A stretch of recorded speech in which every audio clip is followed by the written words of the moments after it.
MSN football ടോക്സിലേക്ക് അവർക്കും സ്വാഗതം. ഇന്ന് MLS-ൽ നടന്ന മത്സരമായിരുന്നു Inter Miami versus Nashville SC. ഇന്ന് ഇന്റർ മിയാമി നാഷ്വില്ല SCയെ 2 ഗോളുകൾക്ക് ആണ് പരാജയപ്പെടുത്തിയിരിക്കുന്നത്. ഇന്ന് മിയാമിക്ക് വേണ്ടി വിജയം കണ്ടെത്തിയിട്ടുള്ളത് ലിയണൽ മെസ്സിയാണ്. ഈ മത്സരത്തോടു കൂടി മെസ്സി ഇന്റർ മിയാമിക്ക് വേണ്ടി ഈ സീസണിൽ 16 കളി കളിച്ചിട്ടുണ്ട്. ഇതിൽ നിന്നും 16 ഗോളും 6 അസിസ്റ്റും താരം നേടിയിട്ടുണ്ട്. മൊത്തം ഗോൾ കോൺട്രിബ്യൂഷൻ 22 ആണ്. മെസ്സി തൻ്റെ കുതിപ്പ് ഇപ്പോൾ വീണ്ടും ഉയർത്തുകയാണ്. എജ്ജാതി ഫോമിലാണ് ഇപ്പോൾ മെസ്സി നിൽക്കുന്നത്.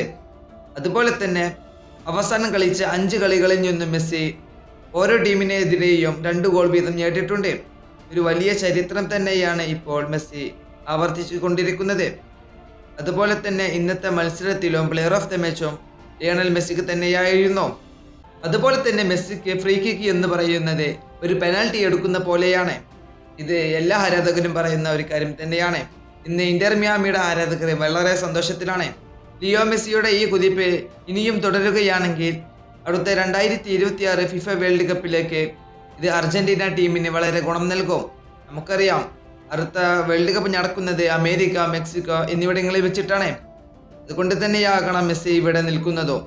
ഈ വീഡിയോ ഇവിടെ അവസാനിപ്പിക്കുന്നു. ഫുട്ബോൾ ലോകത്തെ കൂടുതൽ വിശേഷങ്ങളുമായി അടുത്ത വീഡിയോയിൽ വീണ്ടും കാണാം.